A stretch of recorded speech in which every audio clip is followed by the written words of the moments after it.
And it's funny, the 20-year-old, I took her on a hike a few months ago, and just like to let her feel land and slow down. The first half an hour was like she didn't land. There was all this negativity and or puffing and this and that, and like okay, and I go up, up, bum, bum, and then all of a sudden we sat down on a rock with a magnificent view, and she just went boom. I asked her a few questions, and she started talking, and she completely opened up, and we really connected. And I did the same with my youngest daughter. And that was actually the same process. She was complaining and nagging and said, well, why did you come with me? Because I feel sorry for you, Dad. That oh, it's not you have to go alone. So I just go with you, but I don't like it. And that really makes me laugh, of course.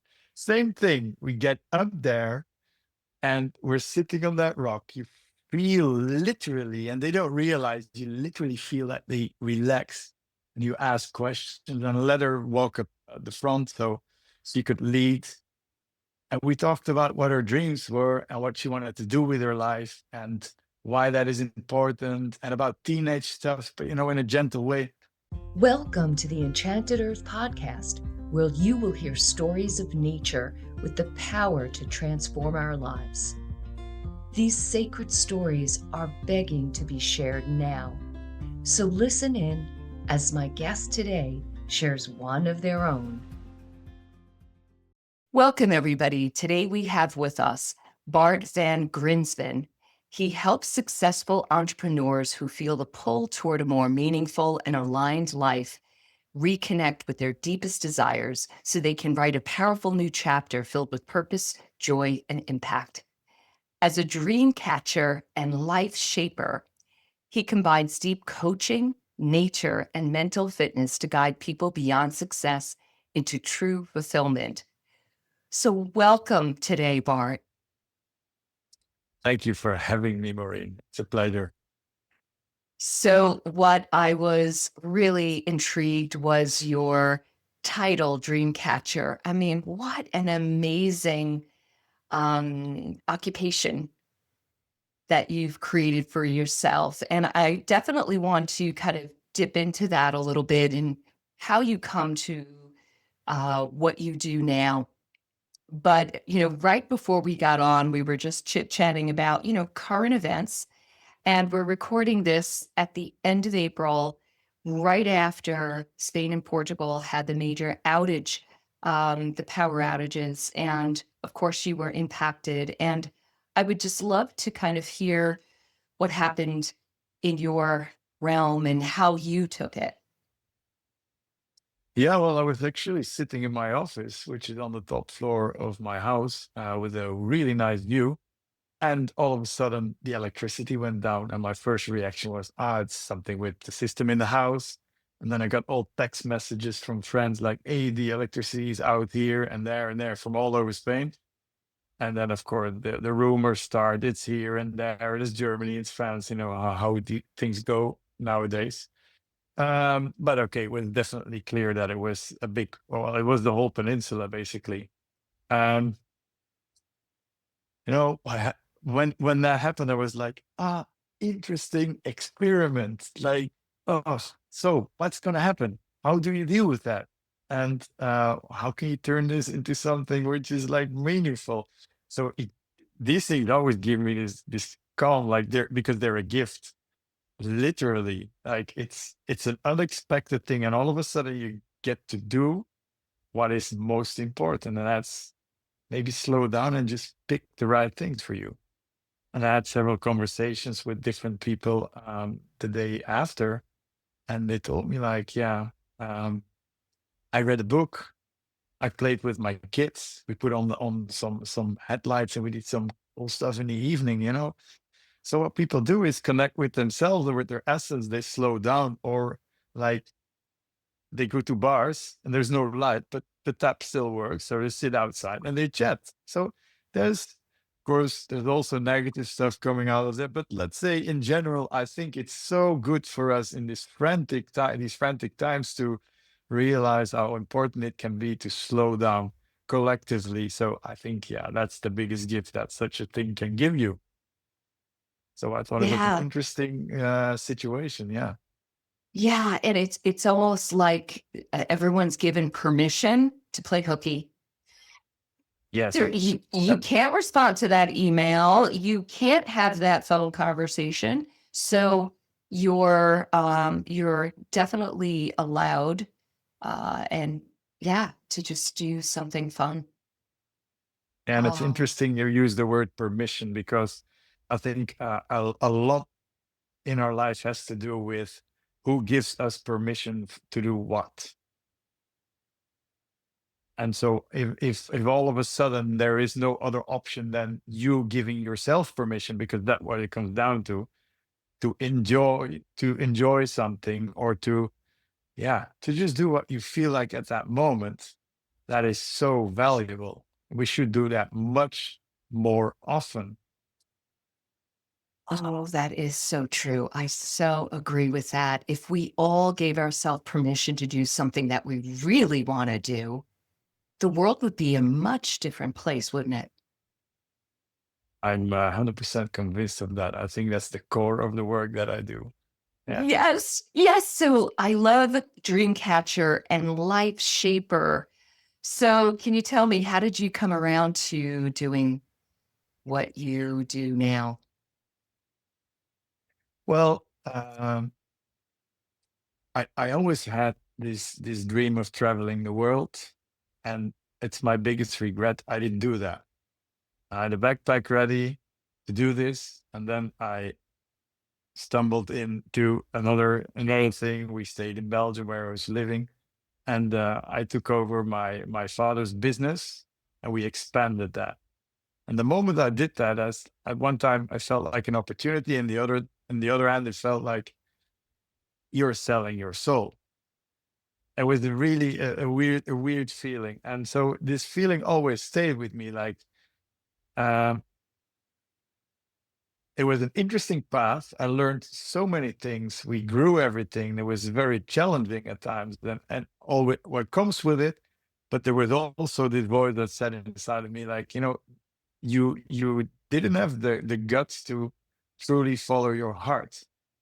And you can call it 1,000 names, but basically it's like an inner longing. It's a dream that you have inside.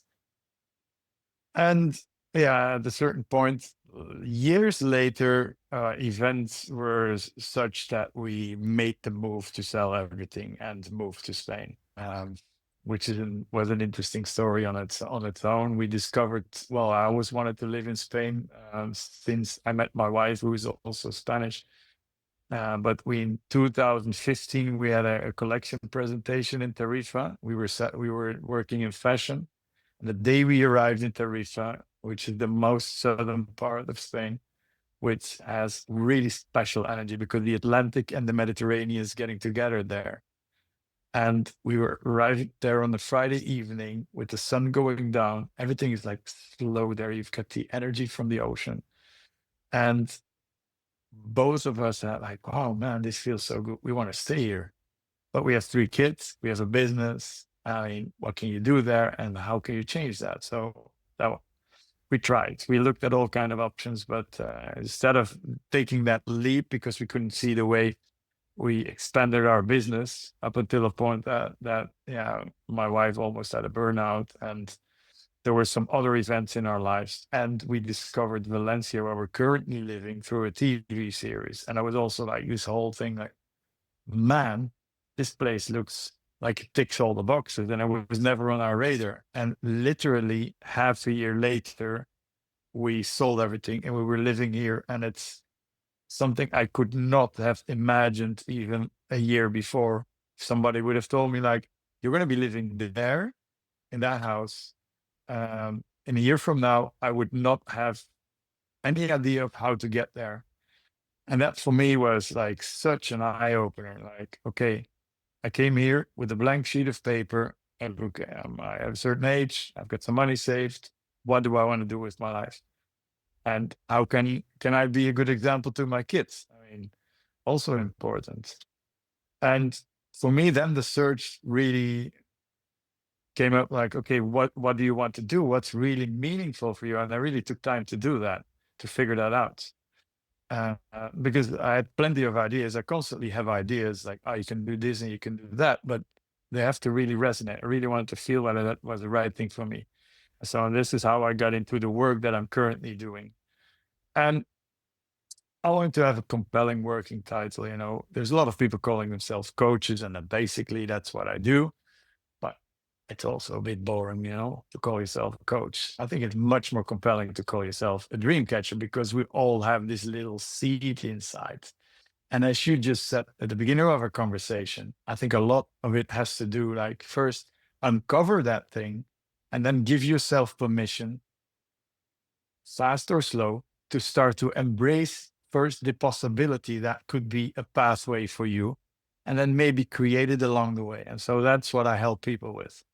And for me, that's the most rewarding thing in the world, because every time there's this moment, if I'm walking with people through a forest, or if it's on Zoom, it also happens that you see the twinkle in the eye coming back. And it just gives me goosebumps. Even talking about it, like, okay, now we're on to something. And you start when see when the shift starts to happen.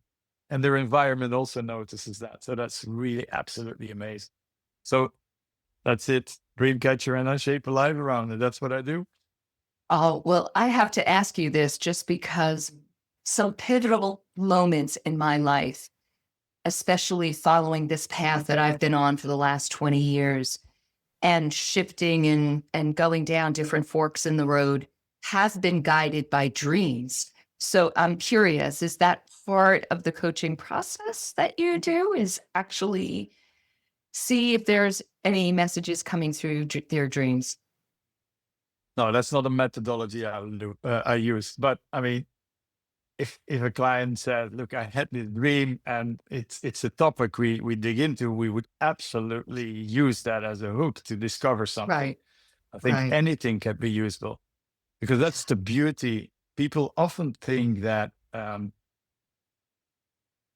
what they think or what they feel or these tiny thoughts aren't meaningful, but the tiny, tiny, tiny thoughts are literally like what Leonard Cohen said: the cracks in the wall where the light gets in. And often the breakthroughs are through those little cracks, and multiple little cracks, and then the permission, and creating this new identity, or exploring this identity, which is mostly your true self. Like, oh, this is how this happened. And if that comes through a dream, perfect. Why not? Yeah. Yeah. Yeah. I love to think about now kind of following my yummy whenever I'm like, oh, that feels yummy. I have to go that direction. I just love the, I guess, excitement, enthusiasm, that it's just an uplifting feeling when we're doing something and we're exploring and we're curious, something that is just we're passionate about. And I feel like if more of us did that, this would be such a different world. Yeah, I believe so too, because we would be so much more in alignment with who we truly are. Yeah. Yeah, I think a lot has to do literally with reconnecting with your inner child. And I know this, for some people, might feel like, oh man, but basically that's where it comes down to.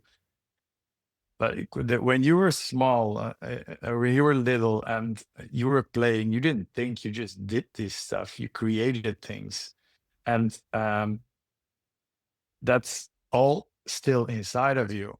And just feeling the same joy, but then with life experience and network, man, you can create such compelling visions. And apart from that, you can have so much impact. And the beauty is, the impact doesn't necessarily come through the scale of what you do. The impact comes through how you show up in the world and the ripple effect that that creates. Because we don't know why we're here, but I believe that it could very well be that the reason why you walk around here is a conversation with a 15-year-old girl at a bus stop for 3 minutes. And the impact that you have in life is that little conversation that shifted her mind and got her to do like a thing that really changed everything. We don't know, but every encounter has the potential to be just that. And that's why it's so important to cultivate a mindset which allows you to walk through life openly. And you can do that in the best manner if you're very aligned to yourself. Yes, that's so wise and so true. Can you I know that you and Noria, your wife, who I interviewed a few months ago, are very connected to the natural world and feel a deep resonance. Can you just share a little bit about your childhood and how connected you were then? Yeah. Well, I've actually always been living in places where there was an open view. In the Netherlands, where I'm originally from, we were living in a house which had a view on the fields. So it was always, I could look far. There was green. There was a blue sky in the Netherlands with the little white clouds and some cows. Then we moved to Belgium, and there we were living more in woods, which I already in my 8-year-old mind, I thought I was super exciting, like to wow, go there. So I spent a lot of time building like camps in the woods and digging holes and stuff. I remember when I was 10-year-old, just sitting there, sometimes really quietly until like the squirrels got really close to you. And yeah, the smell of the soil, everything, and every year that you see the different seasons and just experiencing that. Also, I've been with the scouts for many years. So that's really like winter, summer, rain, and shine. You go out. So you really get to experience what nature is like. And the beauty is in summer, you go out into, we always went on camps in the French part of Belgium, which is more hilly, in the forest. So there's no electricity. You literally you're outside, you build your own bed, you set up your tent, you make your own tables with nothing but wood and rope. So and there you're also 24/7 outside. So that really establishes a deep connection and a love. And moving here where I'm currently living just makes it more profound. And also the way I've changed over the past years, I feel like all my senses have opened up, but massively. And I'm just more open to everything which is we're surrounded by, and of which we are a part. And that's the connection where I really feel like it feels to me like it's coming home. And I think it's an important part also. I think a lot of us have lost that connection a bit, but we've always been in nature. That's where we naturally belong. Yes, yes. And I do feel that so many of us, thankfully, are coming back to that deeper feeling of connection as we grow older. There is something about, maybe in generations past, maybe it's different now, but I think there was this, you go to school, you go to college, you get your degree, you start your business, you start working, you get married, you have a family. Like those years were kind of just focused on all these like material, physical gains in life. And there was for me personally this interest in the metaphysical world. I was interested in astrology at a very young age, like 12 years old. I was like reading every book I could get. And this was in the mid 70s. And then it was in my background. I didn't lose it completely, but it was not a priority, I guess I should say, until I was in my like late 30s and I started really getting back into it.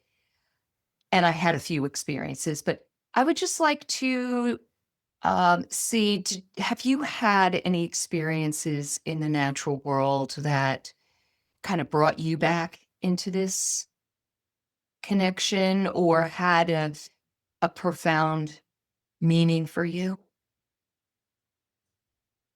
Yeah, definitely. Well, it's literally the awe when you walk around. I can it's a very silly thing maybe, but I can just get like a lightning struck of happiness when I look at an ant, because you realize that one ant represents something huge. All the ants together are making sure that the soil is healthy for us so things can grow. But the individual ant is nothing. If you just look at the ant, that's what I saw. I'm like, wow, they're dragging away a big leaf, and I'm like, wow, is this so amazing? And it's everywhere. Like the flowers are, they bloom. Like now it's been very dry here in Spain for the past 2 years, and the last months it's been raining a lot, and you see like how everything revives, although everything is under severe pressure though through because of climate change. But still, you see all of this stuff popping up, and it's magical to see that happen. But another thing I recall is like when I slept on a rock last year, just with a sleeping bag, nothing, no phone, no connection, nothing, and it really got me to slow down. And you go into this state because you have nothing to write, nothing to read. You automatically go into this state where you fall asleep. You wake up, you fall asleep, you lose track of time. You see the stars going, see the planets, and and then the next day you see the sun coming up. And I remember I was just sucked into dreams all the time, and there were different chapters of my life just passing, and it's like bum. It was like it almost felt like a recalibration and a landing into my essence. So that was probably, yeah, that was a very profound moment where I really felt like, oh yeah, they also gave me clarity, like this is exactly what I should be doing, the thing I'm Mm. doing right now. And that was definitely a moment that being in nature triggered and provoked that. And I also noticed that when I don't go out into nature, you slow down, my creativity just dries up. I mean, the moment I'm out, literally 10 minutes when I'm out and I'm moving, everything starts to flow. And I also noticed sitting conversations with clients, I mean, works so well. Beauty, by the way, is you do not have to be present when you do that. I also do conversations with my clients when they're on the other side of the world or whatever. They're walking outside. I'm walking outside, but it needs to be a natural environment. And so we do our sessions like that. But we're moving, and you're in a natural environment. It just opens up your whole your sensorial system, and it makes you so much more receptive to what's there for you. Yeah, there's something about being in nature that, um, well, I guess not for everybody, but it can really open our heart. I'm not sure if it's being immersed in this field opens our heart, or we have to approach it. Curious what you think about that. Is it something that we have to do? I guess we have to be in the right state of mind to be open. Or state of mind maybe is the wrong words, because we have to be in a state of the heart Yeah, and well, not up here. yeah, I've got uh, I've got two I've got three kids, and but two girls. And whenever I ask them, you want to, so one is 13, the other one is 20. Whenever I ask them, we want to go hiking with me, they go like, oh, that. And it's funny. The 20-year-old, I took her on a hike a few months ago, and just like to let her feel land and slow down. The first half an hour was like she didn't land. There was all this negativity and or puffing and this and that, and like okay, and I go up, up, bum, bum, and then all of a sudden we sat down on a rock with a magnificent view, and she just went boom. I asked her a few questions, and she started talking, and she completely opened up, and we really connected. And I did the same with my youngest daughter, and that was actually the same process. The first took a bit longer with her. 45 minutes, she was complaining and nagging. And said, well, why did you come with me? Because I feel sorry for you, Dad. That oh, it's not, you have to go alone. So I just go with you, but I don't like it. And that really makes me laugh, of course. Same thing. We get up there and we're sitting on that rock. You feel literally, and they don't realize, you literally feel that they relax and you ask questions and let her walk up at the front so she could lead. And we talked about what her dreams were and what she wanted to do with her life and why that is important and about teenage stuff, but in a gentle way. And then we got back in the beginning of the trail, and she was so relaxed. Of course, if now today I ask you want to go for a hike with me, I get exactly the same answer. But this was to answer your question. Do you have to have the right state of mind? No, it's literally the process that generates that, the movement. It's so natural for us, this pace, but also the subconscious impulses of everything which is around us, like the fractals and the scent and the air that changes and the light and the wind. Like what nature does to you is literally brushing all your senses in it can be in a hard manner as well. I mean, if it's a hard wind, it's not gentle, and the rain isn't gentle, but it also has this part, like you're being touched by something of which you are an intricate part, and that opens you up. It's like coming home. So even if they're very resistant, and teenagers can be very resistant, at a certain point they bend and they're like, so yeah, that's what it does. Yes, yes, absolutely. That is a great response to that question. Thank you. You literally have the experience of helping people in your immediate circle and with your clients kind of get to that place of openness through the assistance of the natural world. We're immersed in it. And what you just said reminded me of a quote from an architect, Christopher Day. And he said, "We don't merely see our environments, we breathe them in." Yeah. And That's it's 100% true. yeah, it is. All of our senses are connected with this field of energy, and we're just breathing it in, and eventually it calms us down if we allow it some time. And then sitting on that rock. So the grounding of a rock, of the earth, is so wonderful to just allow us. So interesting that you have, a big rock in a few of your stories that you shared today. So sleeping, that's not very comfortable, sleeping on a rock. No, it's not.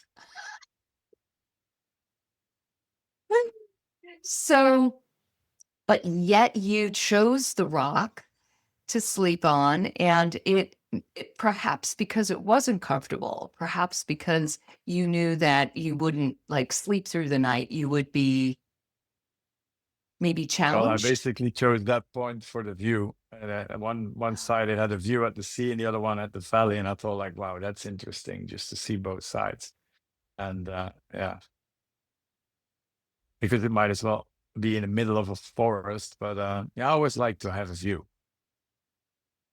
And that's a personal preference. I mean, other people just love maybe more the vicinity of a few trees, which gives you a very safe feeling as well. So it doesn't matter. Something about the view. Well, you're a visionary. You're always looking at what's coming for you Aren't and for we your all a bit? clients. Yeah. I think we all have that if we allow it to, Yeah. because it's visionary. Being a visionary is basically tapping into your innate deep curiosity of possibilities that might exist. And so if you allow that to happen, um, uh, then it automatically starts to flow. I think we all have that potential. So just getting back to your story on sleeping out with that gorgeous view, you mentioned that you had dreams throughout the night. You woke up and you recalled them, and they were kind of like flashes of your life. Were those flashes of a particular, were they about your career, about your relationship? Just kind of curious in general. How did, Oh, how did yeah. I don't remember what they were, but I remember that they landed, and it was really like profound feelings of, yeah, this is the right spot where you need to be. It's almost like guidance, like, allow yourself to do this, to be here, to share this, to all of that, because that's what you're naturally drawn to, and it's just where you're supposed to be. More like that. It was like a puzzle fitting together. Right. So Noria told me about kind of her own personal experience when the two of you decided to move to Spain. I would kind of love to hear if there was any nature moments for you while you were coming up with that decision to move.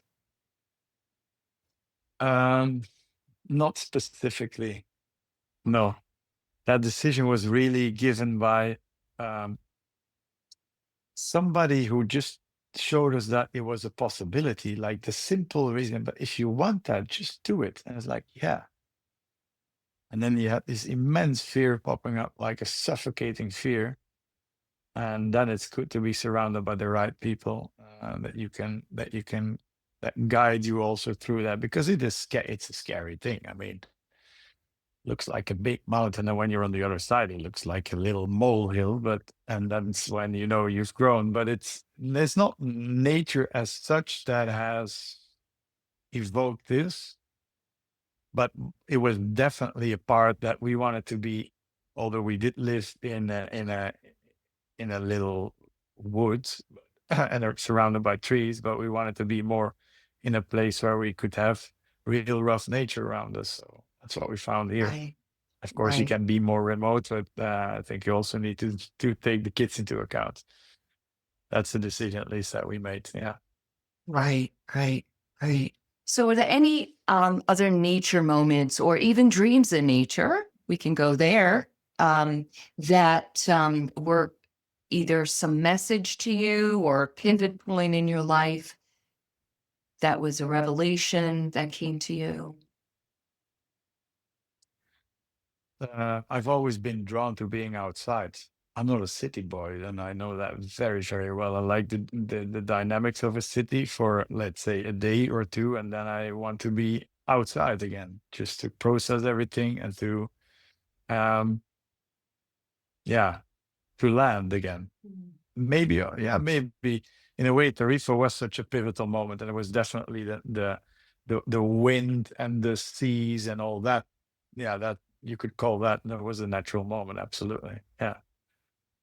I did feel a very, very big connection with, like, the whole thing, like stars, the sea, the land, and the two continents touching each other, because you've got the European continent and the African continent. So yeah, that definitely was a moment that we both felt like, wow, landing. There's something else, and you can do this. It's a possibility. That's where the seed really got planted. Yeah. Mm. And yes, that was definitely also the natural environment there, which played a role. I think there is so much in the landscape that we don't realize that is connecting with us at subconscious levels. There is something about uh, a calling that we can get when we're in a landscape that we just know. We just know that there's something deeper there. There's a deeper spirit of nature, if you want to use that term. But there's a presence in the land that I think is calling us in certain Yeah, yeah. places. I think it has to do with how wide everything is, how big, and it puts yourself into perspective. I also notice it with, I mean, the people I'm working with. A lot of times they are pretty rational. Definitely entrepreneurs, male entrepreneurs, but at some point, and it happens fairly quickly, you go through these essential questions about what is a good life, who are you, who do you want to be, and then inevitably the next question is, how do I fit into everything? And once you take away the conditioning, or you start to at least explore what that means, then it opens up an entire realm, which, if you see yourself in that, is also gives you a very grounded and safe feeling, because we're all part of an intricate web of life. And the moment you land there, it can really give you like these power, these wings to say, hey man, I'm enough. I've been fighting against something for all my life just to be seen, to prove myself or whatever. But there is something which has always been inside of me, which I can allow to shine now, and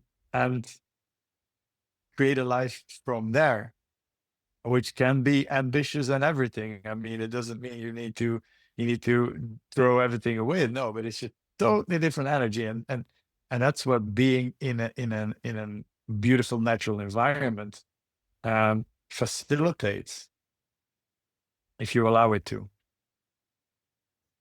So there's something that my book, The Enchanted Earth, it's a major theme of that book and this podcast, is that nature is speaking to us all the time. And if we just become still and quiet, we can hear those whispers. Yes. Still and quiet. That's what we need.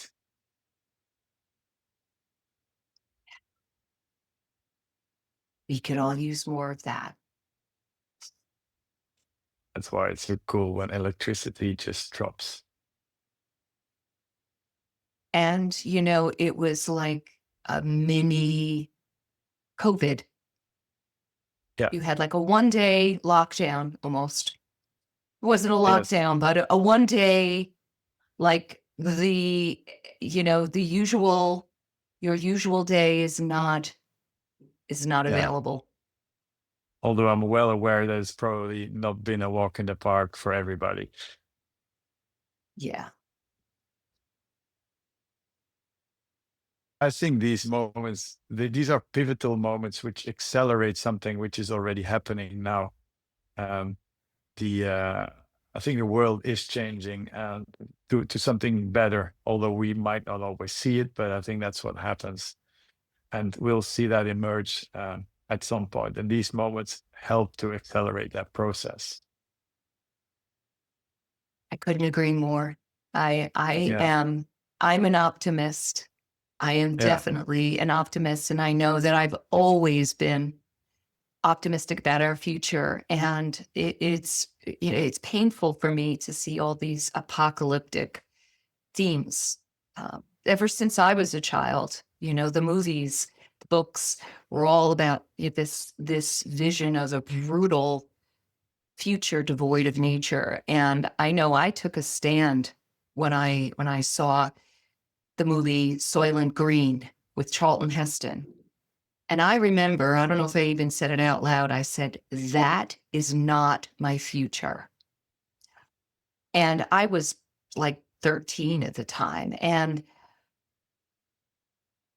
that has always been in my mind whenever I've, throughout my adult life, seeing these brutal visions of our future. And I think, that is why I'm where I am today, to actually say, no, that is not my future. And you and I and the listeners of this podcast and a wider and wider growing circle of people are saying that too.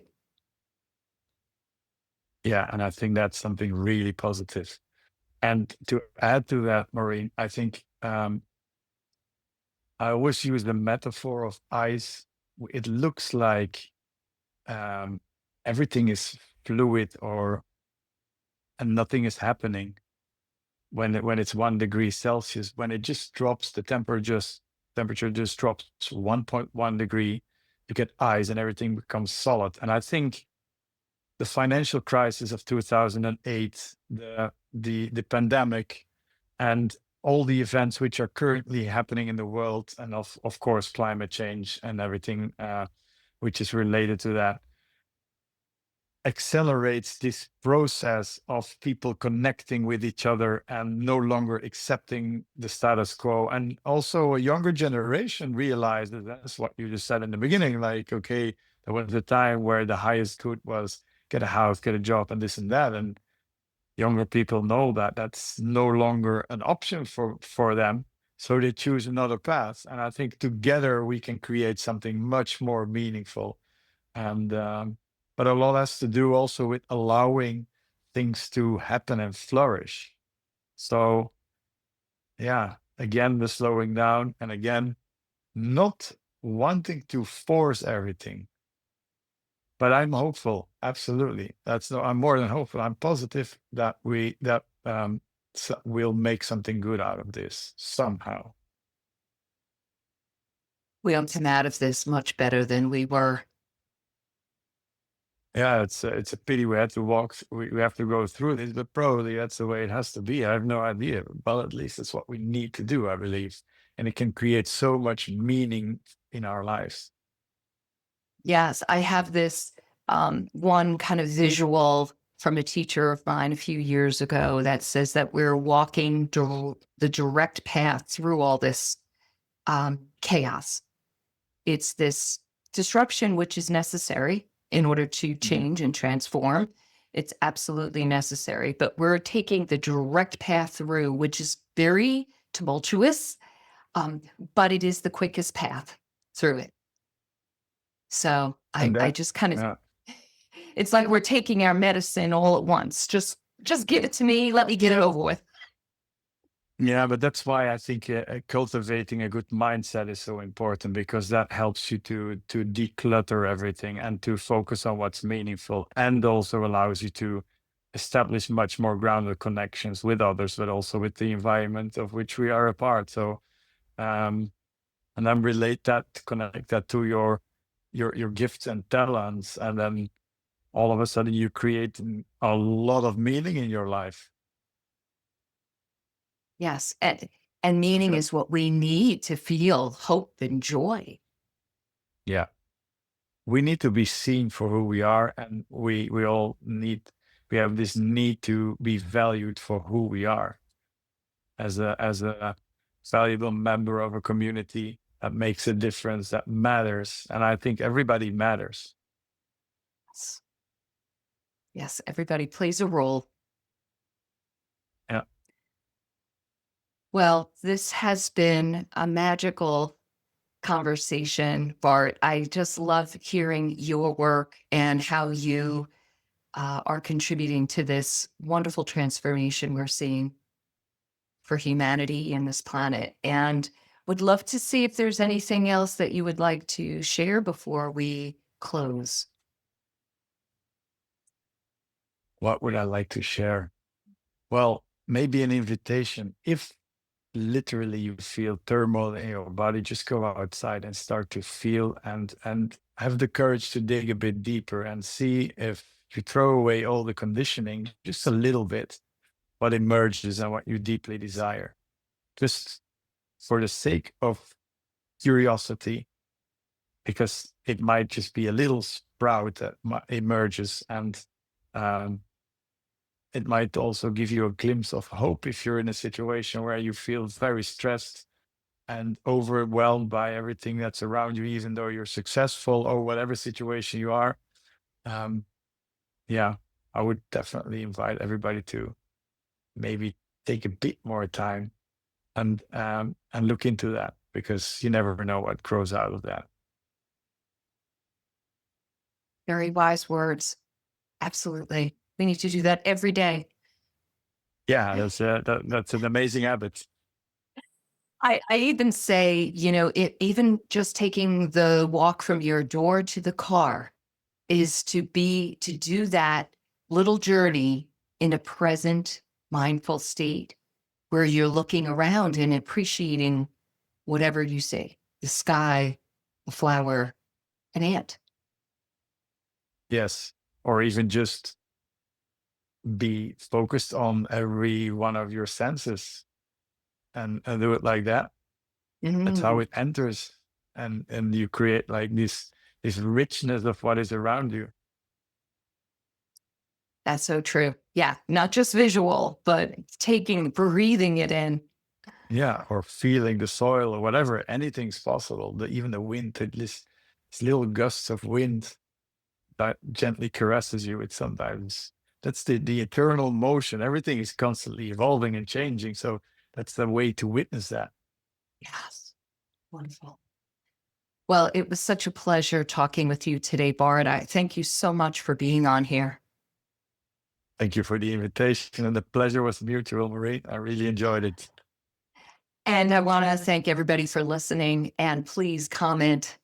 We will answer your comments. Would love to hear what this brought up for you. And if you like this episode, perhaps you'd like to subscribe and like and share. So have a wonderful day, everybody. Thank you for being a part of the Enchanted Earth podcast. Please hit the subscribe button so that you'll know when we publish another inspiring episode. Check out my book, The Enchanted Earth, available wherever online books are sold. Thank you and have a magical day.